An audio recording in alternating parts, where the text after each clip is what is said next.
in my mind, I heard, God, you're the same God today that you were then. You don't change, and you're not a respecter of persons. So what you did for them, you do for us. God, I want to see the pillar of fire. Wow. And I left it at that. I didn't ever pray it again. I didn't think about it again. I didn't meditate on it. But 6 weeks later, I'm driving into church on that Wednesday morning, and this is such a crazy story. Sorry. It's radical radio, brother. Go for it. And y'all better hold on tight because this is crazy. Anyway, so I hear the Lord say, I'm going to worship with you this morning. I don't know what that means, right? Like, I understand worship God. I'm going to worship him. He told me I'm going to worship with you today. And I went, I'm going to ignore that. Yeah. That was my thought was, I heard wrong. Right. So I get to the church, and there's a line of people outside waiting to be counseled. That doesn't happen, but it happened that day. And the entire day, like from 8 a.m. till 5:14, I'm counseling people. Wow. And I was so looking forward to worshiping though. Yeah. I was like, I don't know what, I'm going to ignore that I heard that, but I know that I'm going to worship, and it's going to be great. But at 5:14, I get the last one out. I shut the door, lock it, turn the lights off, turn on some worship music, and I get on my knees. And I felt the presence of God come from behind me, tangibly, physically, and put his arms around me and hold me. Whoa. His chest to my back. Whoa. And it lasted for 1 minute. Because at 5:15, knock on the door. And so I get up, I turn off the music, the presence, whatever, it's gone. I don't mean that physical thing wasn't there. I get up, I turn the lights on, I unlock the door, guy comes in, I counsel him for a little bit. We have Bible study at 6 o'clock, so I'm walking over there. It's actually a business meeting. We have like a financial business meeting that day. And so I'm walking across over to there at 6 o'clock, and I open the door, I go inside, and then I see, it's Christmas time, right? And so we have a Christmas tree in the door, one of our other doors to the window, and I see it's flashing red and the lights are on.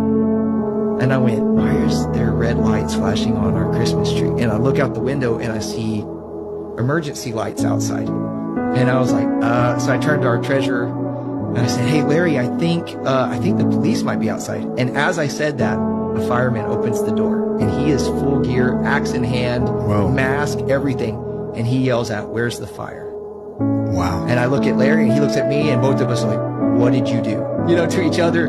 And it was, I had no idea. And so we walk outside. I said, I don't know what you're talking about, but I will show you every inch of our property. And he's like, well, you have to, because we had a report that your church is on fire and we can't find it. I was like, okay. So we go into every room, every single room. Wow. We get to the sanctuary, it's the last place. We open the doors, and he goes, I don't know what that guy was thinking.